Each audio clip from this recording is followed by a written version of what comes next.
guys, welcome back to some more reviews and to talk about Scream 4. Now, Scream 4 came out in 2011. It's a 6.2 on IMDb.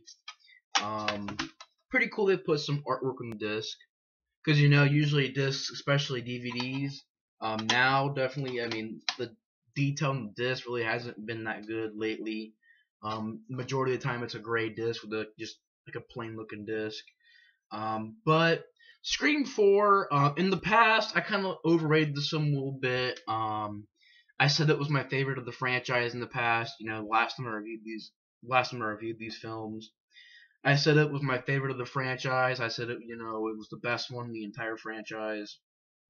And, of course, Scream 1 is my favorite. Scream 3 is my second favorite. Well, Scream 3 is my second favorite of the franchise. And then to be Scream 2, well, Scream 4, then Scream 2. Because honestly, I think I enjoy this a little bit more than Scream 2. But it's still kind of with Scream 2. I think it's pretty decent, though. I think it's like Scream 2, I think it's pretty decent. There's some fun things about the movie. I like the fact that they got the cast back from the original movies. I like the idea that the effects were done well, makeup effects were done well. I got some practical effects. Some CGI, a little bit of CGI, but for the most part, it is practical effects. Also, it's shot well. Wes Craven came back to direct the movie, did a great job directing.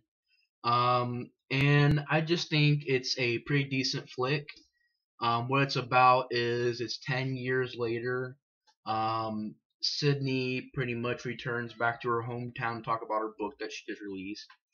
And she finds out that these murders are happening. And she gets called by, of course, Ghostface, the killer, in the movies. She gets called up by him, and pretty much he tells her that he could kill her anytime he wanted to, but the point is to make Sydney suffer, because she's always one that's surviving. So, he's like, well, it's not about killing you, because he's like, I can kill you anytime I want to. He's like, it's about making you suffer. And the idea of the movie of this killer sort of filming the deaths, like filming whenever he kills somebody, he sort of films it, sort of to just kind of, I don't know, sort of the idea is a remake, but at the same time it's a little bit like it's not a total remake, trying to take a total remake, but it's trying to reshoot, sort of like he films the kills, basically he films the kills, and he's basically in a way trying to remake the original, in a way, sorta. But I thought it went back to basics. The cast was great. The cast was great. Like I said, it went back to basics. It takes place. Some of the characters are at high school. So it kind of went back to basics. They went back to Woodsboro. Sorry.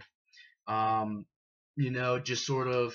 Because Scream 3 sort of changed it a little bit. Sorry about that. Apologize for that.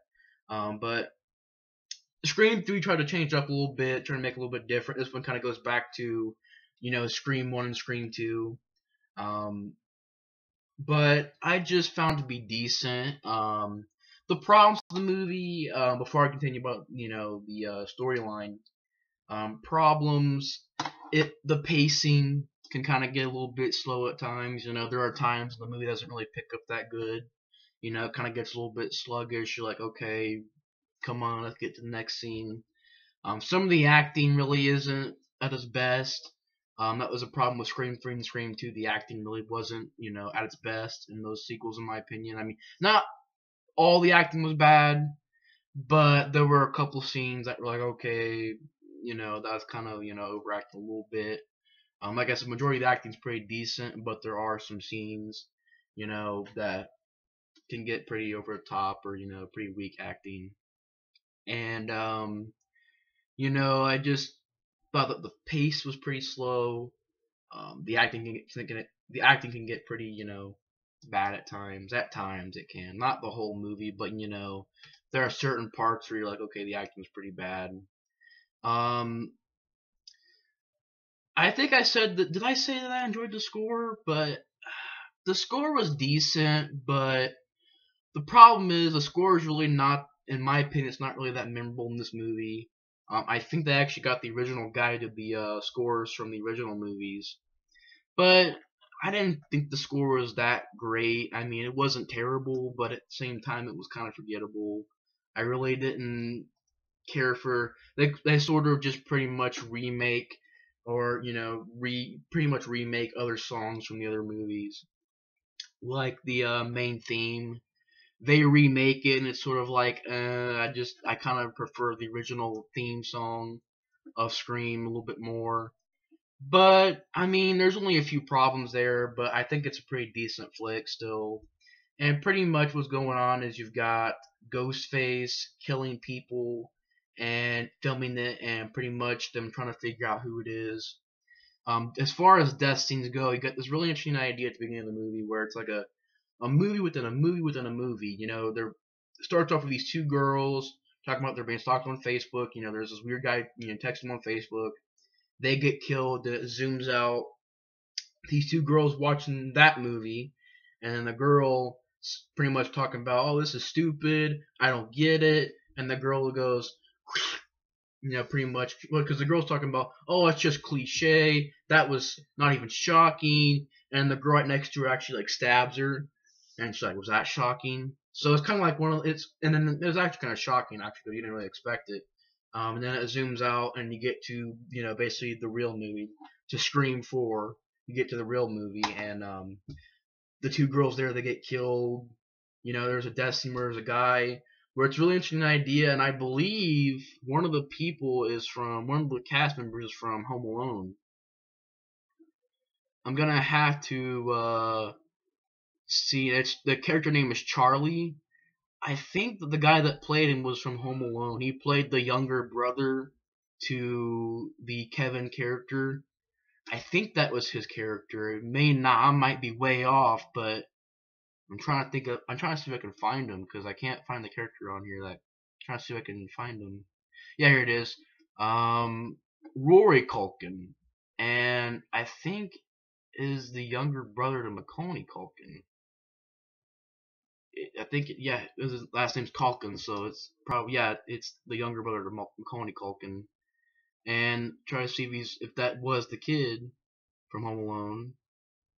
Doesn't really say. Says he's from Signs.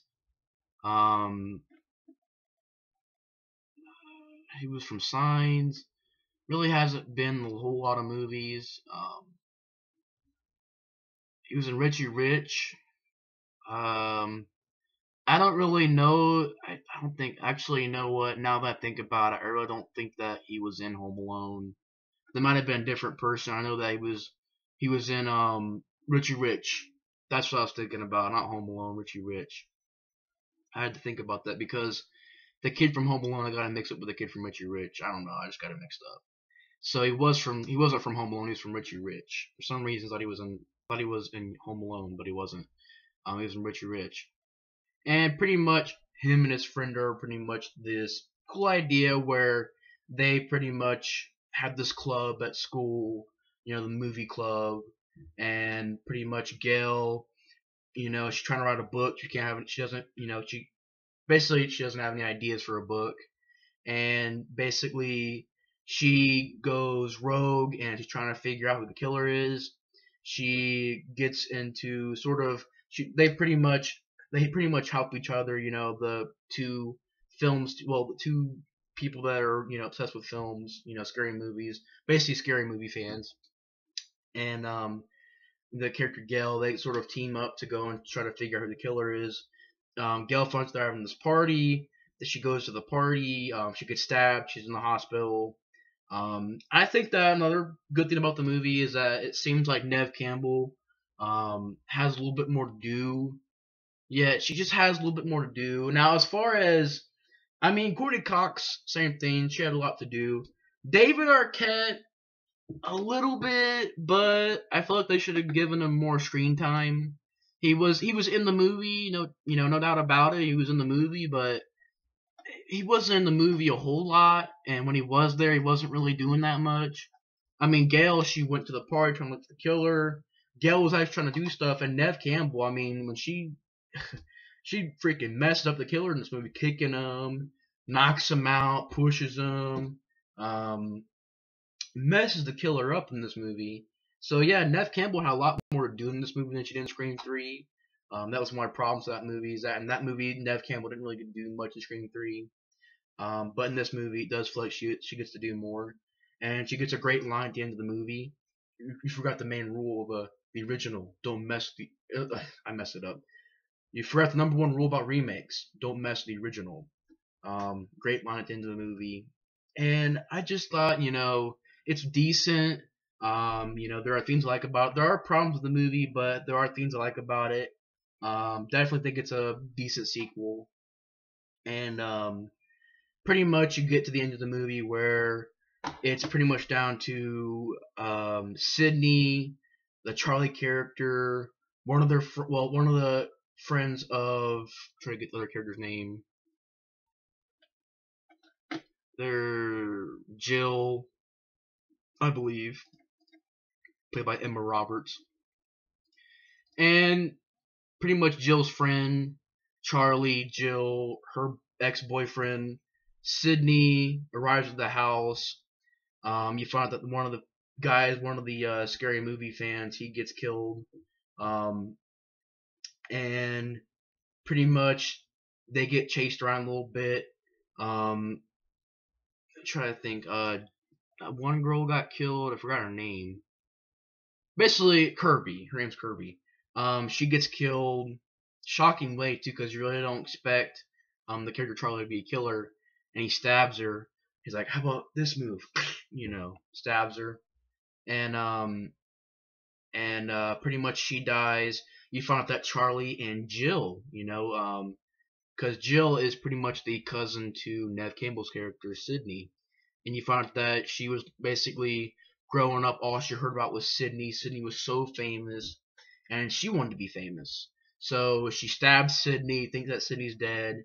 She stabs and kills Charlie. She stabbed herself in the shoulder. Makes it makes it look like her boyfriend and Charlie killed people, and pretty much is covering up the evidence and stuff like that. She gets taken to the hospital. She says, "Oh well, me and Gail Weathers can write a book now. They're matching wounds." And of course, they piece together, how does she know about Gail Weathers? Got stabbed in the shoulder. How does she know that?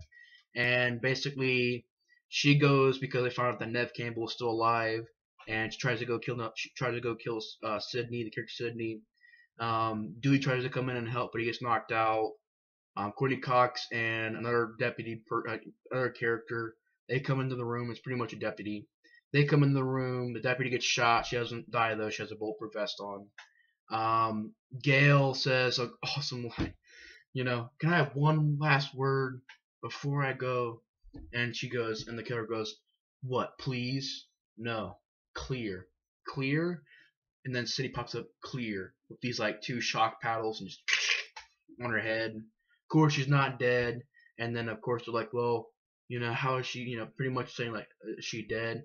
And then pretty much Sydney turns around because you see the character of, I keep forgetting her name, Jill, rise up, and then Sydney goes, no. And then turns around and shoots the character. Really cool moment for the character. And so, yeah, Nev Campbell had a lot to do with the movie, which is David Arquette really didn't. And Courtney Cox, Nev Campbell and Courtney Cox, they had a lot to do with the movie. Like, they had a lot to do in the movie, but it was just David Arquette kind of didn't have a lot to do, in my opinion. He could have had a little bit more screen time, but still, great cast. Great idea of the fact that you got the cast coming back from the original. They did a great job acting. The reveal was pretty shocking because I really didn't expect it when I first seen it. I didn't really expect these two people to be the killer. So yeah, the reveal was pretty decent.